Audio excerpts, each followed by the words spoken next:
moment comme celui-ci, ici ou ailleurs, qu'importe l'endroit, mais quand on vient dans la présence de Dieu, on vient dans l'atmosphère de Dieu. Et ce matin, on veut venir sentir l'odeur du ciel, l'odeur de la présence de Dieu, l'odeur du royaume des cieux. Alléluia. Parce que cette atmosphère-là, il va nous bénir. Alléluia. Et on veut vraiment dire, Seigneur, au travers de ces chants, au travers de tout ce qui va être fait, je veux venir dans cette atmosphère spirituelle. L'atmosphère, après, à l'extérieur, c'est autre chose. Et des fois, c'est compliqué.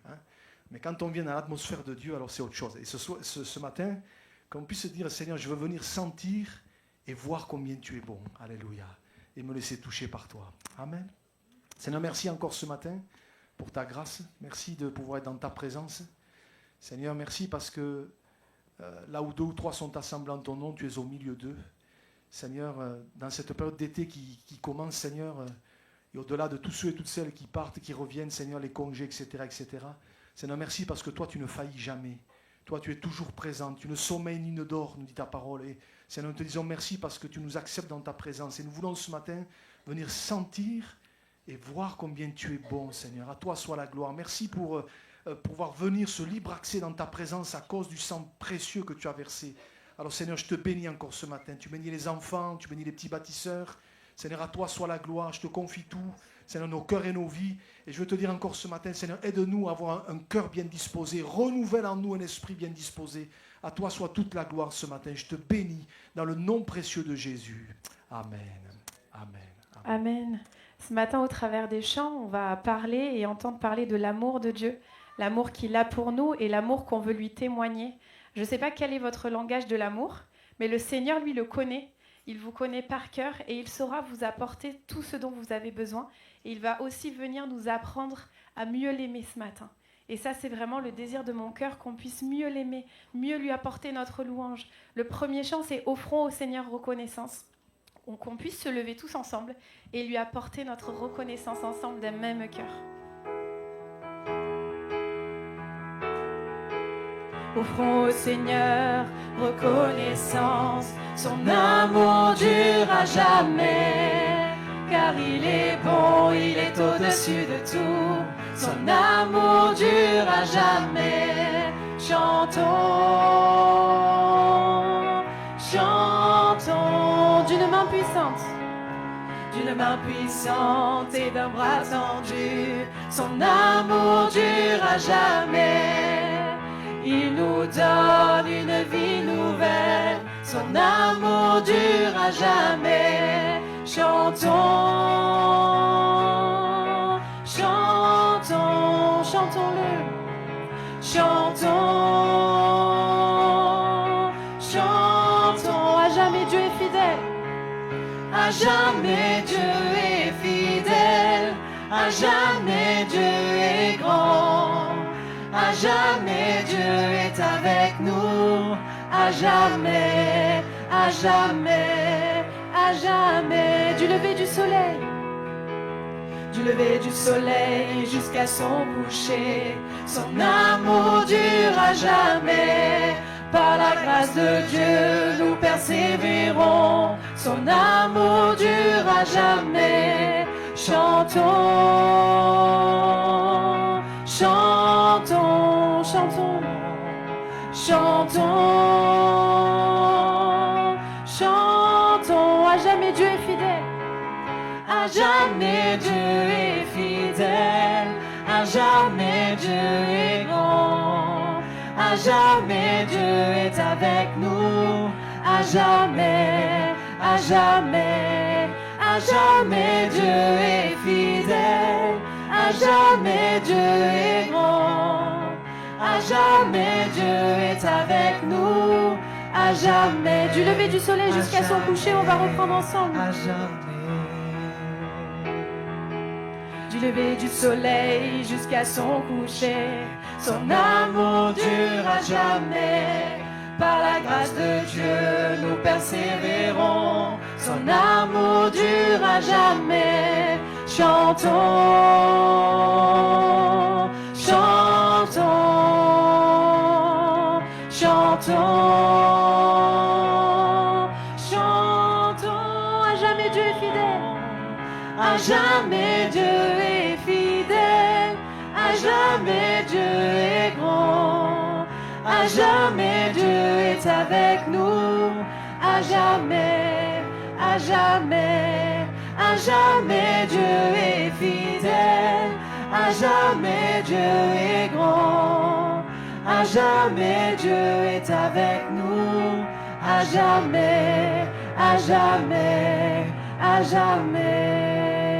On va prendre ensemble dans son amour. Dieu le Père envoya son Fils Jésus. La plus grande preuve d'amour qui ait été sur terre, c'est le sacrifice de Jésus pour nous. Qu'on puisse s'en rappeler et le chanter ensemble.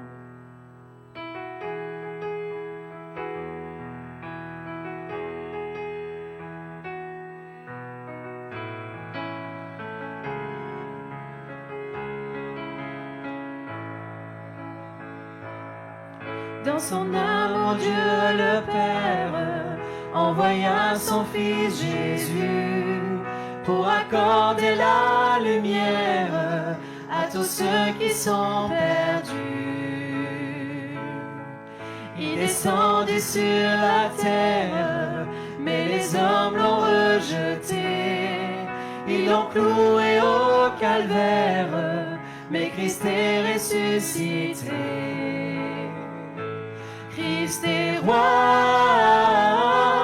Christ est roi, Christ est roi, des rois. Christ est roi, Christ est roi, Christ est roi, des rois. Les croyants de tous les âges. Les croyants de tous les âges portent son nom sur leur cœur. Dans l'épreuve, ils gardent courage, car leur Dieu est un sauveur. Ils vont par toute la terre annoncer le Fils béni, fiers de porter leur bannière sur laquelle il est écrit. Christ est roi, Christ est roi, Christ est roi, des rois. Christ est roi, Christ est roi, Christ est roi, des rois. Un jour les chrétiens du monde seront rassemblés par lui. Ils sortiront de leur tombe, car en lui ils ont la vie.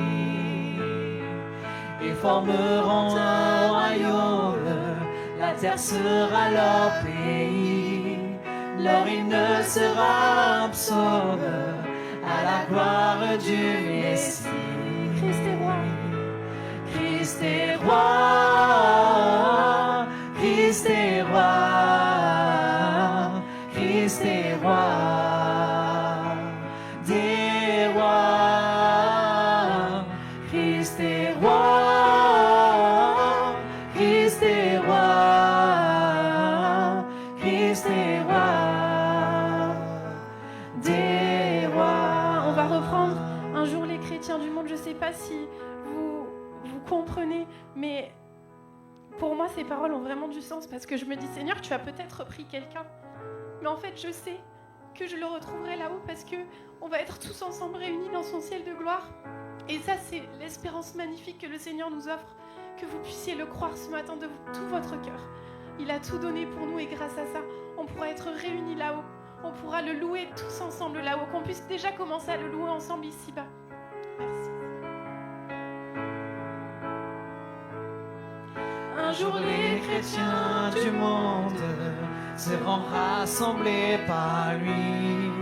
Ils sortiront de leur tombe, car en lui ils ont la vie. Ils formeront un royaume, la terre sera leur pays. Leur hymne sera un psaume à la gloire du Messie. Christ est roi, Christ est roi, Christ est roi, Christ est roi, des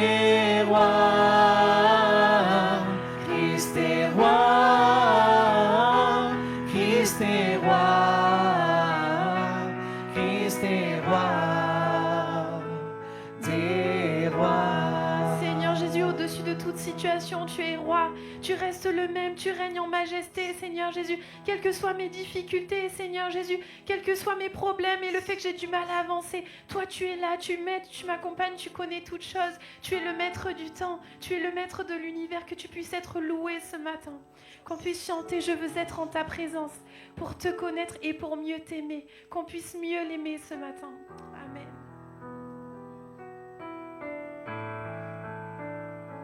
Je veux être en sa présence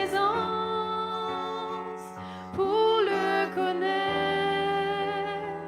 pour mieux l'aimer. Je veux être en sa présence pour découvrir le Dieu d'éternité. Je veux être en sa présence, car j'y retrouve la liberté. Je veux être en sa présence, rien dans ce monde ne peut la remplacer.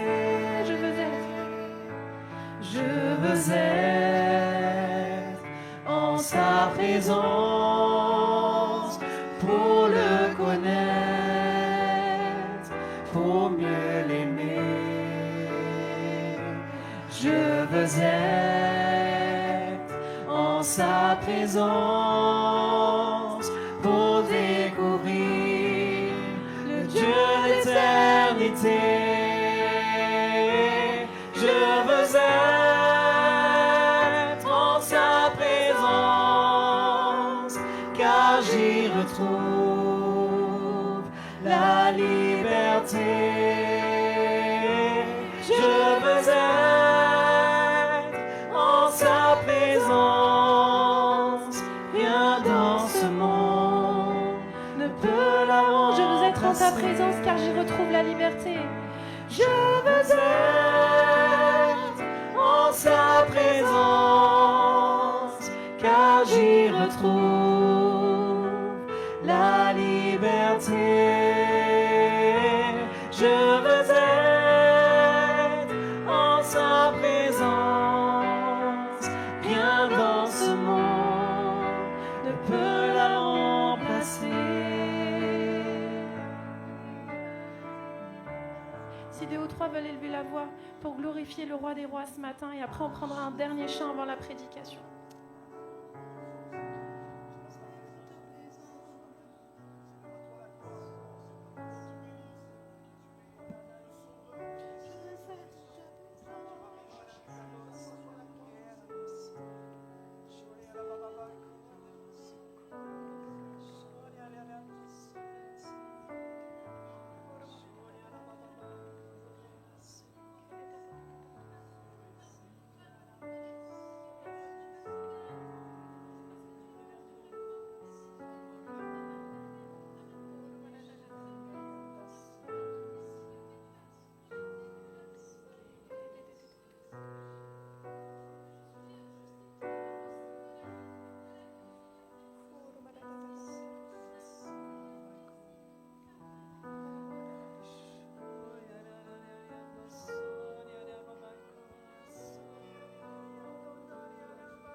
Jésus, qui est comparable à toi? Tu es tout pour moi. J'ai besoin de toi et tu es toujours le même. Qu'on puisse le chanter avant d'entendre la parole de Dieu ce matin. Jésus, qui est comparable à toi?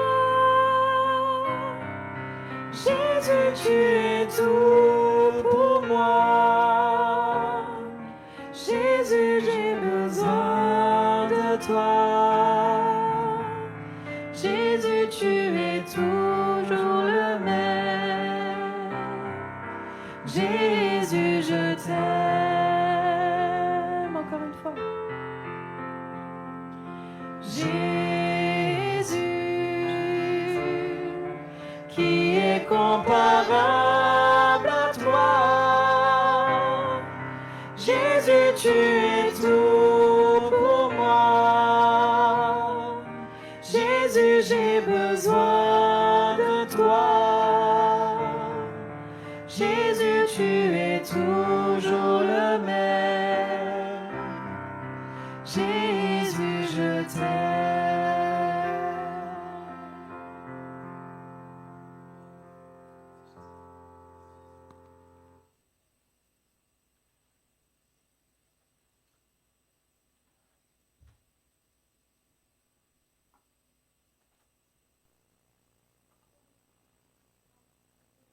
Gloire à Dieu.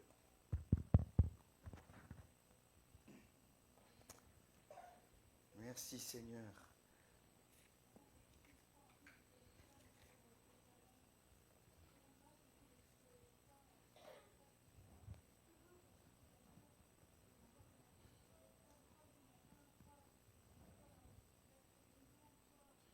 Gloire à Dieu.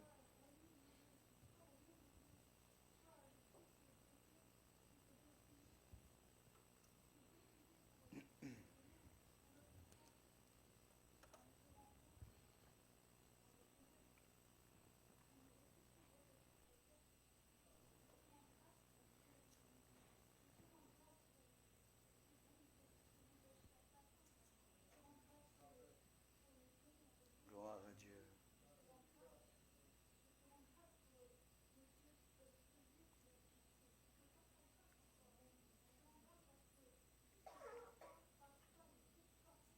Amen.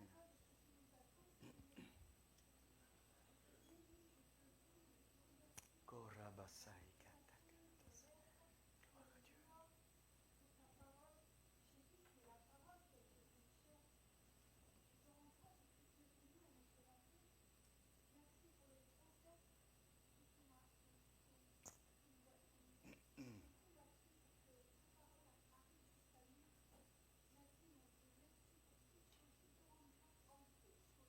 Amen. Gloire à Dieu.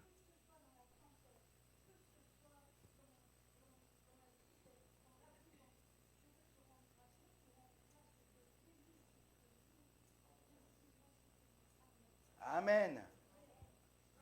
Amen, ça veut dire ainsi soit-il, ça veut dire je suis d'accord. Ça va? Vous allez bien? Merci Seigneur pour ta présence. Il y a quelques dimanches de cela, c'était le dimanche 11 mai, ça remonte, c'est le dernier message que j'ai apporté un dimanche matin. Alors je ne vais pas vous demander de quoi ce que j'ai dit, parce que des fois on ne se rappelle pas ce qu'on a mangé à midi. Et j'avais parlé sur l'habitude. Je ne sais pas si vous vous rappelez, sur l'habitude, qu'on venait, souvent on pouvait venir par habitude et puis il n'y avait rien qui se passait. Et on avait pris des exemples. Vous allez comprendre pourquoi je parle de ce message-là. On avait pris des exemples. Et entre autres, j'avais pris cet exemple de Zacharie. Je ne sais pas si vous vous rappelez, Zacharie, c'est dans l'évangile de Luc. Zacharie, c'est le papa de Jean-Baptiste. Zacharie était avancé en âge et il faisait selon l'ordre, il allait dans le temple offrir le parfum. Et c'était une habitude tout simple, puisque rien ne se passait. Et quand il va rentrer dans le lieu saint pour offrir le parfum, il y a l'ange Gabriel qui va lui parler. Ce n'est pas une vision, l'ange va lui apparaître et il va lui dire exactement ce qui va se passer. Ta femme Élisabeth, qui est avancée en âge et qui est stérile, sera enceinte, elle enfantera un fils, tu lui donneras le nom de Jean-Baptiste, etc. etc. Et Zacharie a douté, il dira tu seras muet. Et Zacharie est resté muet pendant 9 mois. Et c'est surtout dans ce passage quand il rentre dans le lieu saint, et qu'il voit à côté de l'autel des parfums, vous vous rappelez, il voit l'ange, il lui dit en plus, l'ange, il lui détaille tout ce qui va se passer, il lui dit en plus, je suis Gabriel. Je ne sais pas si vous imaginez, moi j'aurais voulu, encore ce matin de bonheur, je disais Seigneur, j'aimerais bien voir, alors je regardais un petit peu, en fait c'est un archange, hein, c'est encore plus haut, là, et c'est des créatures célestes puissante et grande. Et je dis, Seigneur, je voudrais bien voir Gabriel, moi. Un ange. Hein? C'est au-dessus des anges. Et donc, il lui détaille tout. Et malgré cela, il doute. Et c'est à partir de là que Dieu, alors que j'étais en train de vous prêcher, là, sur le fait de faire attention aux habitudes, que Dieu a mis sur mon cœur de vous parler du tabernacle. Et depuis, j'ai réfléchi sur le tabernacle. Parce que quand il rentre dans le lieu saint, Zacharie, il rentre dans le tabernacle.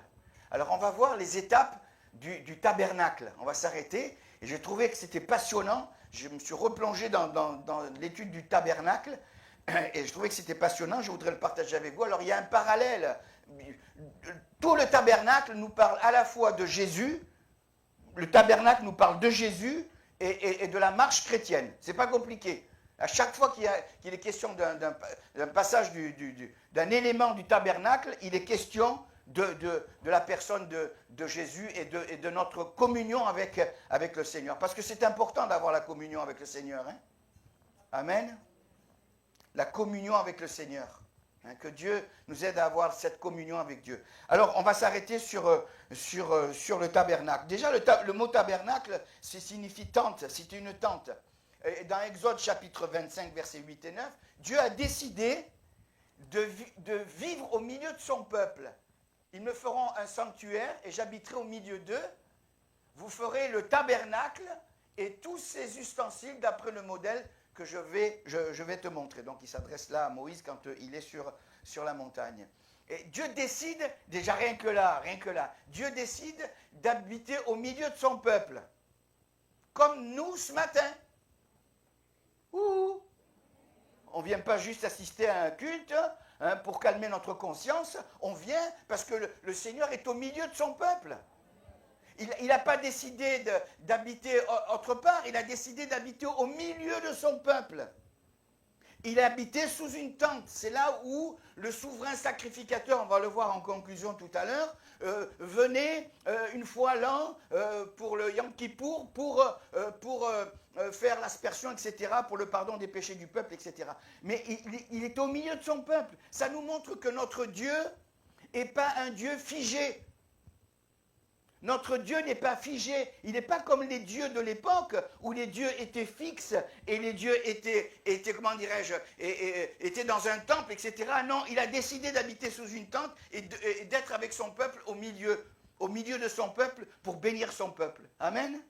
Mon Dieu n'est pas figé. Amen. Et en parallèle, le chrétien n'est pas quelqu'un de figé. Ce n'est pas quelqu'un de sclérosé. Amen. C'est quelqu'un qui est en mouvement. Le Seigneur a toujours été en mouvement. Amen. C'est pour ça qu'on nous appelle le mouvement de Pentecôte. Parce que Dieu est en mouvement. Dieu est toujours en action. Amen. Et quand je repensais, alors que je pensais déjà juste à cette petite pensée là, Apocalypse chapitre 2, verset 1er, il est dit que pendant toute la période de l'histoire de l'Église, depuis la première période qui correspond à l'Église apostolique jusqu'à notre période, le Seigneur est en mouvement. Il n'est pas figé. Dieu n'est pas figé. Amen. Et parce que je suis de sa nature, je ne suis pas figé. Amen. Je suis en action comme le Seigneur est en action. Est-ce qu'on est conscient qu'on est en action tout le temps? Pourquoi? Parce que le Saint-Esprit est en nous. Ouh, amen. Je voudrais tellement vous apporter on va le voir tout à l'heure, hein, dans la démarche. Le Saint-Esprit est en nous. Ça vous fait rien? Le Saint-Esprit est en nous. La personne du Saint-Esprit est en nous. Amen. Hein, que Dieu soit béni. Tu l'as mis, Apocalypse? Voilà. Et écrit à l'ange de l'église d'Éphèse, c'est la première période. Voici ce que dit celui qui tient les 7 étoiles dans sa main droite, celui qui marche au milieu des 7 chandeliers. Les 7 chandeliers correspondent aux 7 périodes de l'église jusqu'à notre période. Philadelphie et Laodicée. Hein? Qu'on fasse partie de l'église de Philadelphie. Hein? Parce que Laodicée, vous le relirez. Mais ce n'est pas là mon propos. Ça, c'est voilà, Dieu dira... Hein, ils me feront un sanctuaire et j'habiterai au milieu d'eux, vous ferez le tabernacle, etc. etc. Et on va rentrer, et si vous voulez, on va rentrer maintenant dans la démarche du tabernacle. Tu peux me mettre la photo, s'il te plaît, la première. Peut-être que vous n'allez pas vous régaler, tant pis pour vous, hein, mais moi je me suis régalé. Hein. Voilà, le tabernacle. Là, c'est une vue d'ensemble. Après, on va rentrer dans les détails. Alors, ça, c'est ce qu'on appelle le parvis. Là où le peuple, d'ailleurs, on va commencer par le parvis. Ma prochaine pensée, c'est le parvis. Ensuite, on verra l'autel des holocaustes. Ensuite, on verra la cuve des reins. Et après, on rentrera. On rentrera dans le lieu saint. Vous êtes prêts pour partir un petit... On va faire un petit voyage. Hein? D'abord, c'est le parvis. Le parvis. J'ai comparé le parvis à ce lieu. Pourquoi? Parce que tout le peuple pouvait venir dans le parvis. Il venait ensuite avec des animaux. Il donnait. C'est pas le peuple qui offrait les sacrifices. C'était les sacrificateurs. On amenait son sacrifice et le sacrificateur offrait. Et c'était le lieu. Et à l'époque, ça se faisait comme ça. Le peuple pouvait rentrer et le peuple se rassemblait autour de la tente d'assignation, et ils chantaient des cantiques et ils louaient le Seigneur. Je dis, mais c'est exactement ce qu'on fait. Qu'est-ce qu'on a fait ce matin? On a chanté, on a loué le Seigneur, hein, et c'est exact. Et voilà, c'est le parvis ici. Ici, c'est le parvis. Toute la nuit, vous savez ce que j'avais? Ici, c'est pas Marseille, ici, c'est pas Paris, ici, c'est pas Saint-Étienne, ici, c'est le parvis. Amen. C'est là où il y a la vie. C'est là où le peuple de Dieu se rassemble. Amen. Le parvis, c'est comparé à... Donc, le peuple est là. Tout le monde peut rentrer dans ce lieu. Tout le monde peut rentrer dans ce lieu. Ça veut dire que quoi? Ça veut dire que Dieu ne fait exception de personne et qu'au milieu de nous, peut-être qu'il y a encore des hommes et des femmes qui n'ont pas fait la paix. Mais tu es dans le parvis déjà. Tu es au milieu du peuple de Dieu. Amen. Tu es au milieu du peuple de Dieu. Mais ça me touche. Hein. C'est la première démarche. Première démarche. Pour beaucoup, on l'a fait, on est venu, on ne savait pas, on était hésitant, on se disait où je vais mettre les pieds, etc. Et puis Dieu a touché notre cœur. C'est le parvis. Ici, c'est le parvis. Je disais il y a quelques semaines, ici, c'est Jérusalem. Vous vous rappelez quand je le disais? C'est Jérusalem aussi, ici. Ici, c'est Jérusalem. Jérusalem, vous savez ce que ça veut dire? La maison de la paix. Amen. C'est pas autre chose ici. Ici, c'est le parvis. Ici, c'est là que commence la vie avec Dieu. Amen. Ça, c'est la première étape. Le parvis. Hein, que Dieu soit béni. Psaume 84, verset 11. Psaume 84, verset 3. Mieux vaut, on le chante. Amen. Mieux vaut un jour dans tes parvis que 1000 ailleurs. Je préfère me tenir sur le seuil de la maison de mon Dieu plutôt que d'habiter sous la tente de la méchanceté. Le verset 3, ma pauvre Françoise. Mon âme soupire et languit après les parvis de l'Éternel. Mon cœur et ma chair poussent des cris vers le Dieu vivant. C'est le rassemblement. Le parvis, c'est là où le peuple se rassemblait. On n'amène plus son sacrifice. On va voir la prochaine étape. Hein. C'est là où l'on rencontre Dieu. C'est là où Dieu décide de marcher avec son peuple. Ensuite, juste après, tu peux me remettre la photo, s'il te plaît? Juste après, alors je vous fais grâce parce qu'il faudrait des heures comprenez qu'il faudrait des heures. Commencer à détailler les poteaux, commencer à détailler les tissus, commencer à détailler, etc. On est là, on rentre. Qu'est-ce qu'on voit en premier? Et je dis, mais c'est vraiment la démarche chrétienne. Excusez-moi si je me répète, mais c'est vraiment la démarche chrétienne. Qu'est-ce qu'on voit dès qu'on ouvre? Vous y êtes là? Vous rentrez avec moi? J'ouvre. Hop. Qu'est-ce qu'on voit? Qu'est-ce qu'on voit là? L'autel des sacrifices. Ça, c'est le départ. D'abord, on est là, et l'autel des sacrifices, vous savez, ça nous parle de quoi? De qui? De Jésus.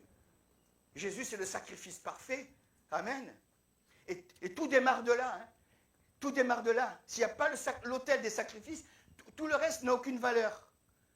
Tout prend de la valeur à partir du sacrifice. Les gens, je le disais, ils apportaient l'agneau, et ensuite le sacrificateur égorgeait et il le mettait sur l'autel des holocaustes ou l'autel des sacrifices. C'est vraiment l'image de la croix. Alors j'ai fait une étude, j'ai recherché.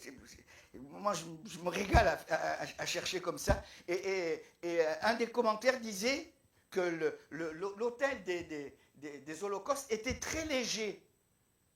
Après, on va s'arrêter sur le sacrifice, mais il était très léger. Et la raison, c'est que c'est encore un parallèle avec Jésus, c'est que le fardeau du Seigneur n'est pas lourd. Amen. Matthieu chapitre 11, versets 28, 29 et 30. Qu'est-ce que dit Jésus dans Matthieu chapitre 11? Venez à moi, vous tous qui êtes fatigués et chargés, et je vous donnerai du repos. Prenez mon joug sur vous, car je suis doux et humble de cœur, car mon joug est doux et léger. Et la particularité, tu peux me remettre là? Ah pardon, il faudrait un double écran là, comme... La particularité de l'autel des holocaustes, c'est qu'il était léger. Et le fardeau du Seigneur, il n'est pas lourd. Il n'est pas lourd. Hein? Amen. Je suis doux et humble de cœur. Que Dieu... Alors ça nous parle bien sûr du sacrifice parfait du Seigneur.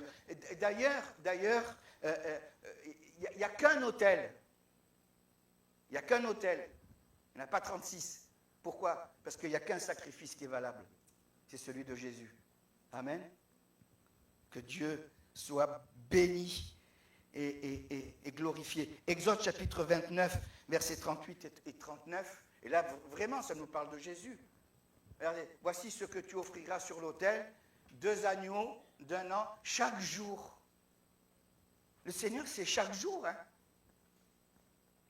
Non? Ou que le dimanche matin? Verset 39, tu offriras l'un des agneaux le matin et l'autre agneau entre les 2 soirs. Tous les jours, il y avait l'agneau qui était offert. Tous les jours, je suis en contact avec l'agneau. Amen. Pour revenir à Jean-Baptiste, tiens, ça me traverse l'esprit. Jean-Baptiste pouvait dire, voici l'agneau de Dieu qui ôte le péché du monde. Et tout passe par le sacrifice. Tout passe. Vous allez voir, je ne veux pas anticiper, mais il y a un lien. Il y a un lien entre le sacrifice et la cuve des reins. Il y a un lien entre le sacrifice et l'autel des parfums. On va y venir. Il y a un lien à chaque fois, parce que tout passe par le sacrifice. S'il n'y a pas le sacrifice dans notre vie, de la marque, tout à l'heure tu parlais de la croix, mais s'il n'y a pas la croix, s'il n'y a pas le sacrifice, on peut faire tout ce qu'on veut, il n'y aura rien du tout. On doit tous passer par la croix. Amen. Amen. C'est la croix, c'est la prédication de la croix qui nous ouvre tout le reste, toute notre marche avec le Seigneur. Ce n'est pas mon intelligence, ce n'est pas ma connaissance, ce n'est pas ChatGPT, c'est le contact avec Jésus qui m'ouvre. C'est de réaliser la prédication de la croix, c'est de réaliser le sacrifice, c'est de réaliser l'Holocauste, c'est de réaliser la mort et la résurrection de Jésus qui m'ouvre tout le reste dans ma vie chrétienne. Amen. Ils offraient un agneau à chaque fois. Donc il est question de l'autel unique. Dans cet autel, on voit pas bien. Hein, on n'a pas pu avoir juste l'image de l'autel. Mais là aussi, dans l'autel, il y a là, on ne le voit pas, il y a 4 cornes. 4 cornes. Et ces cornes symbolisent aussi la crucifixion de Jésus. Les cornes, c'est les cornes du taureau. Et dans la parole de Dieu, les cornes, ça nous parle de la puissance de la croix, de la puissance du sacrifice de Jésus. Le taureau, c'est puissant, et c'est ce qui se symbolise dans la parole de Dieu. Ensuite, il est question de ces 4 cornes, c'est-à-dire les 4 points cardinaux. Ça veut dire quoi? Ça veut dire que le Seigneur ne fait exception de personne, et Jésus dira, allez partout, le monde, toutes les nations, faites de toutes les nations. Il n'y a pas une nation qui ne doit pas être évangélisée, il n'y a pas une nation qui ne doit pas être touchée. Vous savez ce qui se passe en ce moment? Il y a des conflits. Mais Dieu aime toutes les nations. Hein. Des fois, ce n'est pas évident. Hein. Sinon, ce n'est pas un Dieu d'amour. Hein. Tout à l'heure, Gaëtan a parlé de l'amour de Dieu, mais Dieu est amour avant toute chose. Il n'aime pas ce que l'homme fait. Il n'aime pas ce que je fais. Vous ne faites rien, mais moi, je fais. Il n'aime pas ce que je fais. Mais il aime qui je suis. Et il sait que quand je m'humilie, eh bien, il me pardonne. Vous voyez? Et ça, c'est bon pour toutes les nations, pour tous les peuples, pour toutes les races. Et ces 4 cornes correspondent aux 4 points cardinaux où l'Évangile doit gagner et aller toujours un peu plus loin. Amen. C'est le sacrifice parfait du Seigneur. 1 Corinthiens chapitre 2, verset 2, Paul dit « Je n'ai que la pensée de Jésus-Christ et de Jésus-Christ crucifié. » Tout à l'heure, tu parlais de la croix. Il n'y a que la croix.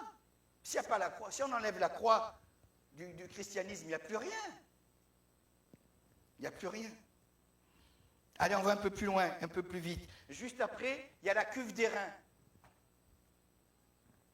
La cuve d'airain, en priorité, donc c'est une cuve, on va rentrer dans le détail tout à l'heure, quoi qu'on peut le souligner, et qui était faite avec le miroir des femmes. Ça veut dire qu'à chaque fois que le sacrificateur, une fois qu'il a offert le sacrifice, il va se laver les mains et ensuite il va rentrer dans le lieu saint. Et ça nous parle de purification. Et la première des choses, le premier symbole dans la cuve d'airain, c'est le Saint-Esprit. L'eau est comparée, le Saint-Esprit est comparé à de l'eau. À l'eau. Jésus dit dans Jean chapitre 7, verset 37, le dernier jour, le grand jour, le dernier jour, il dira, si quelqu'un a soif, qu'il vienne à moi et qu'il boive, et des fleuves d'eau vive couleront de son cœur, de son sein. Il dit cela de l'Esprit que devaient recevoir ceux qui croiraient en lui, parce que le Saint-Esprit n'était pas encore venu. L'eau, d'abord, c'est la parole de Dieu. C'est le Saint-Esprit, la personne du Saint-Esprit. Et je ne peux pas, frères et sœurs, je disais le lien, je ne peux pas vivre la dimension de l'esprit si je ne passe pas d'abord par le sacrifice. Le sacrifice est lié à la dimension de l'esprit, au Saint-Esprit. Le Saint-Esprit se manifeste que quand il y a le sacrifice, que quand il y a la croix, que quand il y a la crucifixion.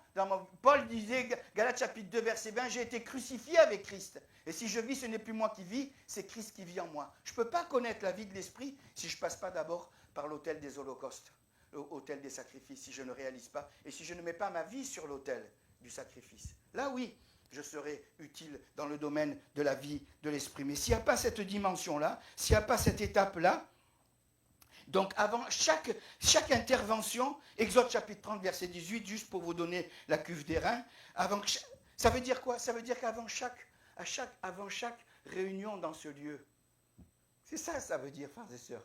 Ça veut dire ça. Ça veut dire que je me prépare. Quelle que soit la réunion. Quelle que soit la réunion. Je ne viens pas comme ça avec la fleur au fusil. On va le voir tout à l'heure avec la tenue du sacrificateur. Je me prépare. Et quand je me prépare, c'est autre chose. Là, je connais la dimension de l'esprit. Mais s'il n'y a pas une préparation, vous savez, les paroles, mais s'il n'y a pas la préparation, ça sonne creux comme un airain, la cuve d'airain. Hein? Quoique les reins, dans la parole de Dieu, on va le voir, ça a un autre enseignement. Mais le Saint-Esprit, la cuve d'airain, ça nous parle de l'eau. Chaque réunion, je me prépare. Ah, mais c'est une simple réunion d'évangélisation. C'est le mercredi après-midi, eh ben je saute. Je saute. Non, je ne saute pas, je me prépare. Dans la mesure du possible, je viens. Et quand je viens à la réunion de prière, je me prépare. Quand je viens au culte, je me prépare. Amen. Je me prépare. Voilà, la Bible dit, c'est Jean qui le dit, ça me vient à l'esprit dans Apocalypse chapitre 1er, je crois versets 5 et 6, à celui qui nous aime et qui nous a délivrés de nos péchés et qui a fait de nous un royaume et des sacrificateurs. Et la version anglaise dit à celui qu'il a fait de nous des rois et des sacrificateurs. Amen. Et on a cette fonction de sacrificateur, non seulement de sacrificateur, mais de roi aussi. Ça veut dire que le sacrificateur, et vous allez voir pourquoi, il va aller mieux pour lui qui se prépare. Vous allez voir. Et je me prépare pour venir. Et là, je passe par l'eau, c'est-à-dire je passe par la vie de l'esprit. L'eau aussi, ça nous parle Jacques aussi parle de ces miroirs. Je disais qu'elle était fabriquée avec des miroirs. Jacques chapitre 1er, verset 23. Je crois que je l'ai donné, non? Oui, merci. Si quelqu'un écoute la parole et ne la met pas en pratique, il est semblable à un homme qui regarde dans un miroir son visage naturel. Je ne sais pas si tu peux mettre la suite. Non, bon, ça ne fait rien, il est question du miroir. La parole de Dieu est comparée à un miroir. Vous vous êtes regardé au miroir? Les sœurs... Oh Jésus, j'avais oublié ça.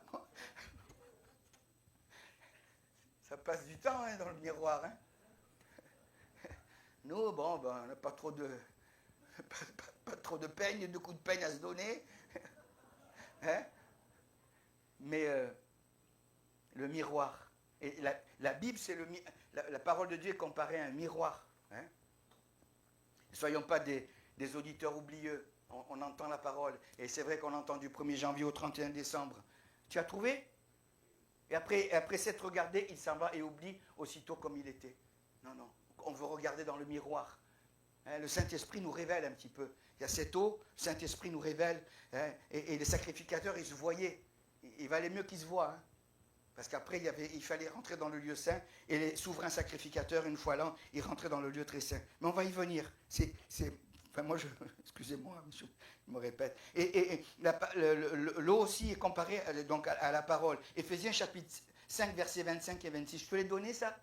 Allez, envoie, vite. Merci. Marie, Marie, pas le prénom, hein. Moi, ma fille, elle s'appelle Marie. Non. Marie, c'est l'époux, le gars, l'homme, le viril. Ouais, l'homme, le viril. Marie, voilà ce que tu dois faire. Il y a des maris ici, des époux, levez la main. Allez. Aimez vos femmes. Ou votre femme.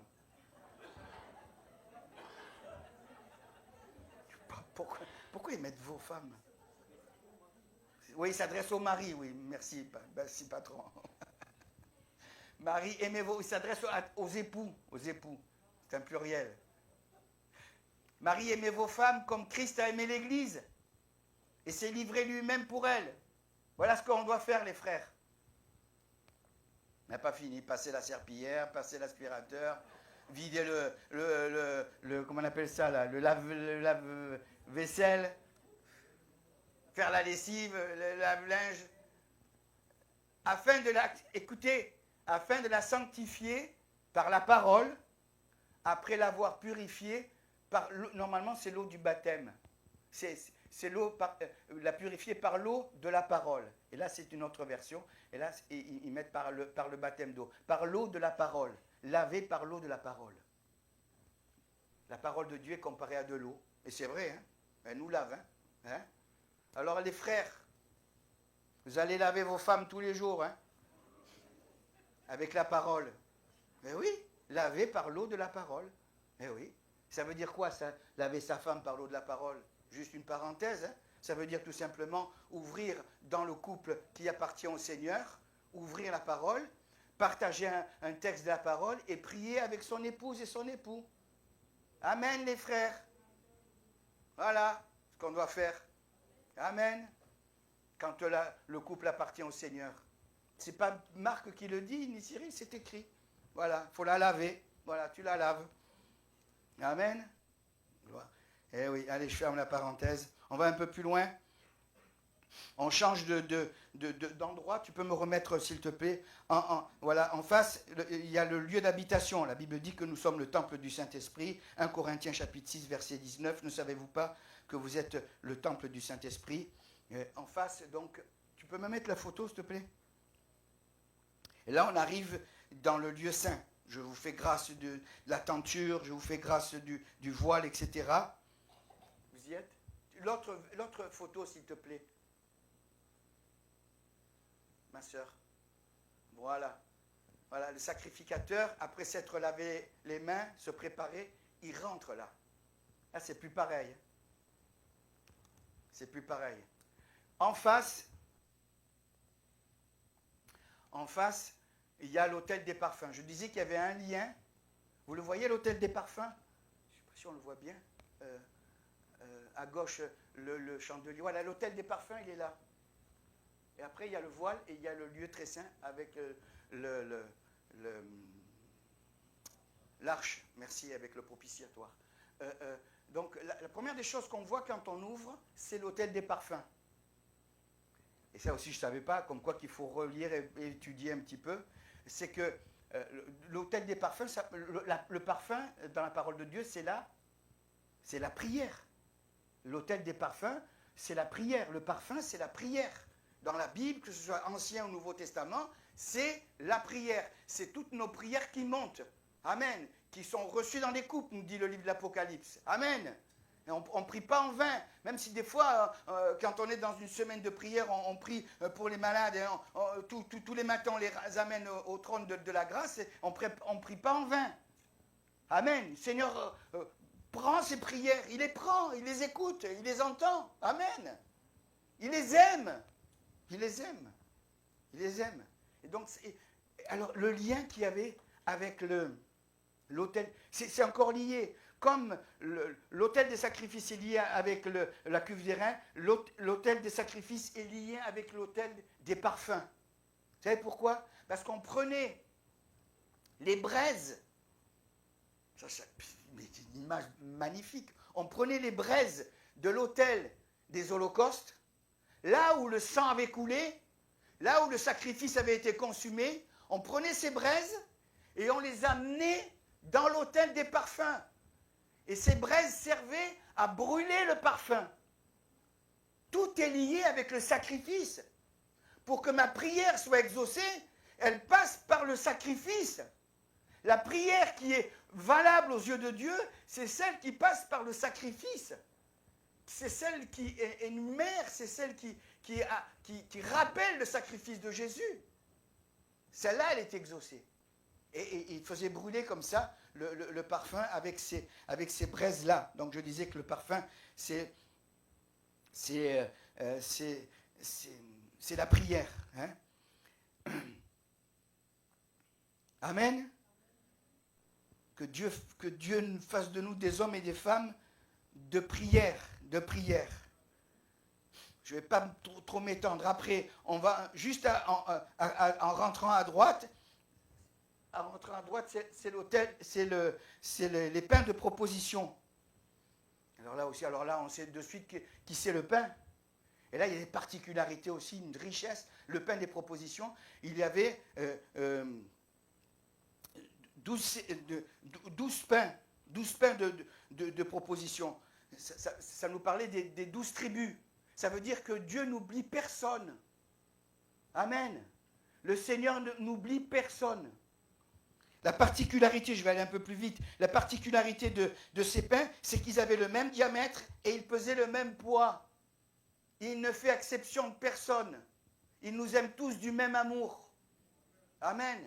Il n'y avait pas un pain qui était plus grand que l'autre, un pain qui pesait plus que l'autre. Tout était calibré. Dieu nous aime du même amour. Tous, sans exception. Jésus dira, je suis le pain de vie, celui qui vient à moi n'aura jamais faim, celui qui croit en moi n'aura...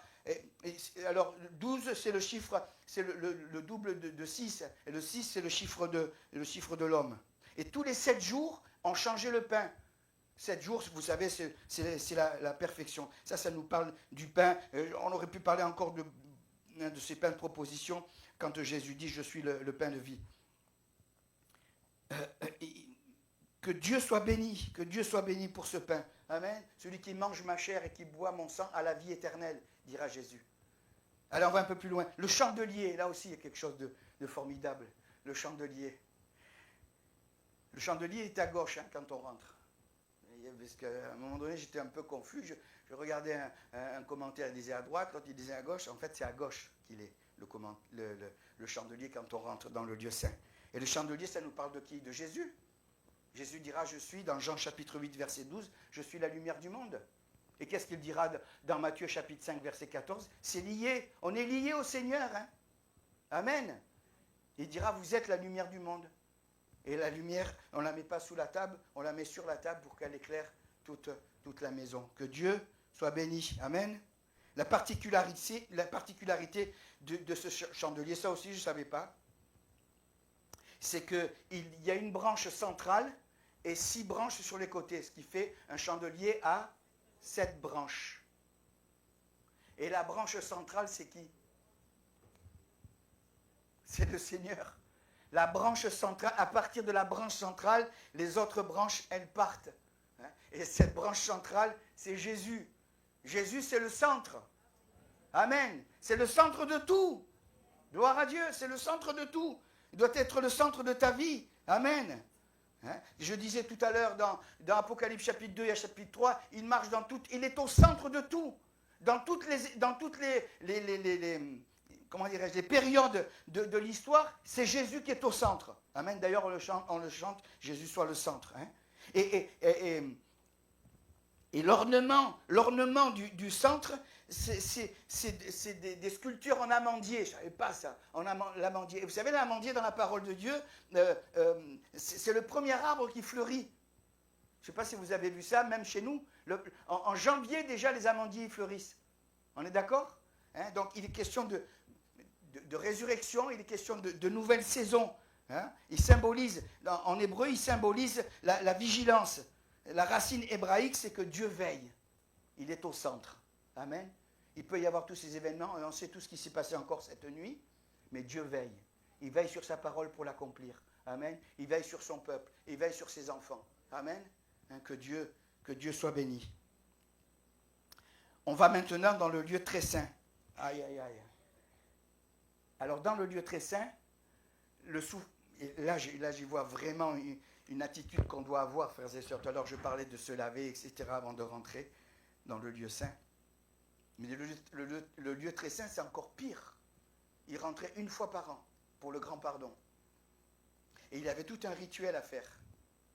Et vous savez qu'il se dépouillait les sacrificateurs, on passe parce qu'il y a toute la tenue des sacrificateurs, mais il se dépouillait de tout et il rentrait juste avec un fin lin. Il rentrait avec un fin lin. Et ça nous montre que, il faut que je le dise, tant pis, hein, tant pis, je me fais licencier.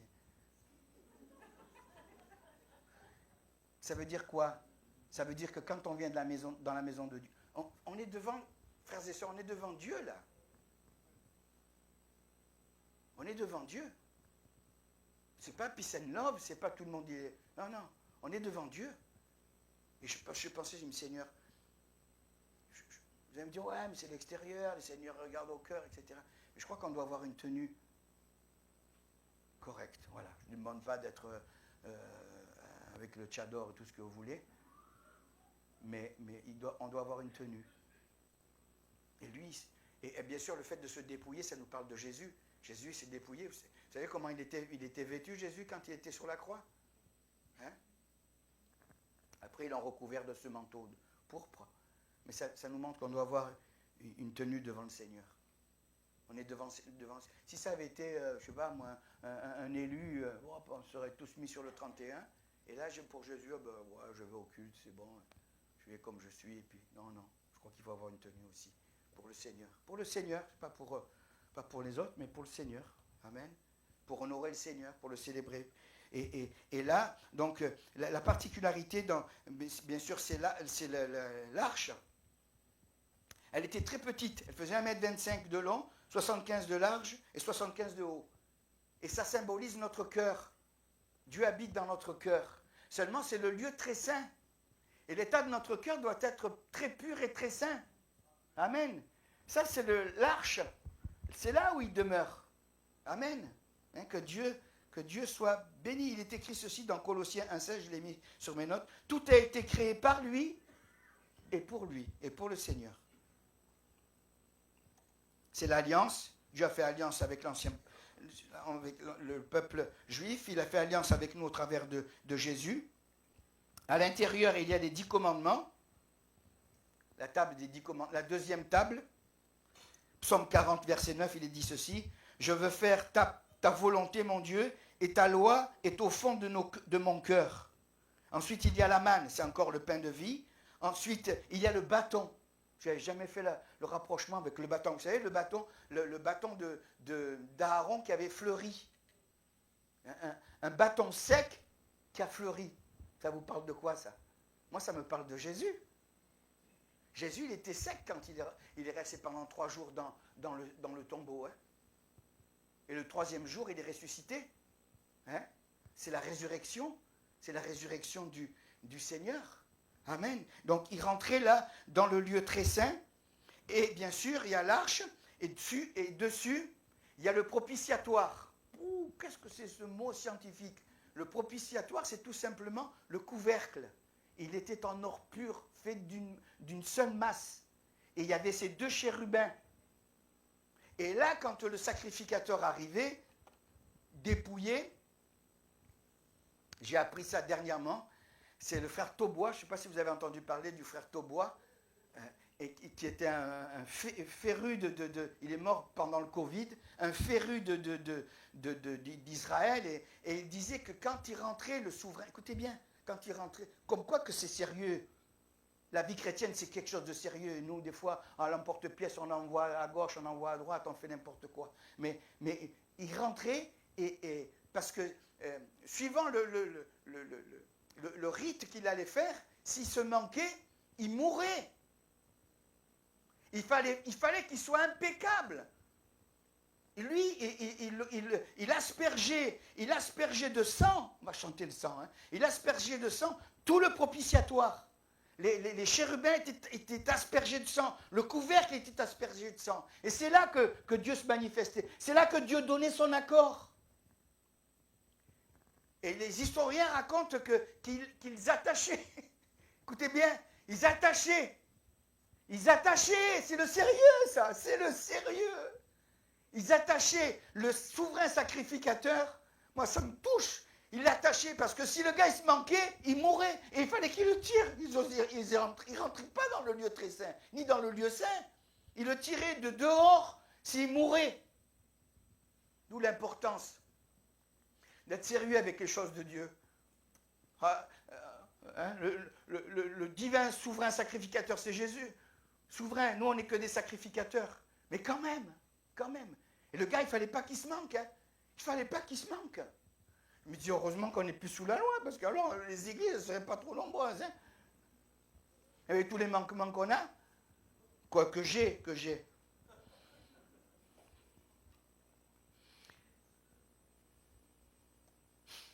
Tout est soumis, je termine, on va chanter si vous voulez venir. Tout est soumis au sang. Frères et sœurs, tout est soumis au sang. Le Seigneur voit nos imperfections, mais il voit quoi? Vous savez ce qu'il voit là sur l'église? Il voit le sang de Jésus. Heureusement, Seigneur, que tu vois le sang. Hein. Parce que s'il n'y avait pas... vous savez, s'il n'y avait pas le propitiatoire, il y avait un commentaire qui disait que s'il n'y avait pas le propitiatoire, il y aurait destruction. Vous me suivez? S'il n'y a pas le couvercle, le couvercle qui est rempli de sang, qui n'avait que la caisse, sans le couvercle, ça serait tout détruit, tout serait détruit. Mais c'est parce qu'il y a le couvercle, c'est parce que le souverain sacrificateur verse le sang. Alors, bien sûr, c'était le sang des animaux, mais maintenant, c'est le sang de Jésus. C'est le sang de Jésus. Lui, il a traversé le lieu saint, il a traversé le lieu très saint. Il est parfait. Et nous, on se chipote pour des queues de cerises.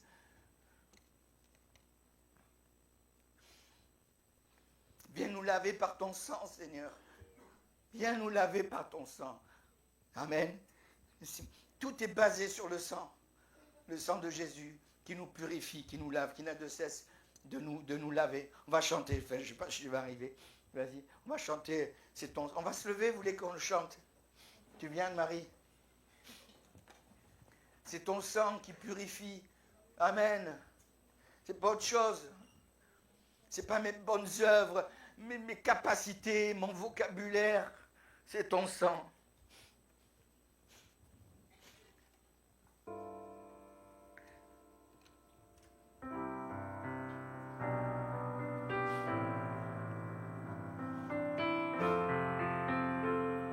Vas-y, Gaëtan, vas-y. C'est ton sang qui purifie, c'est ton sang qui donne la vie, c'est ton sang qui a coulé, oui ton sang précieux m'a racheté, je suis plus blanc que la neige, oh Jésus, toi l'agneau immolé.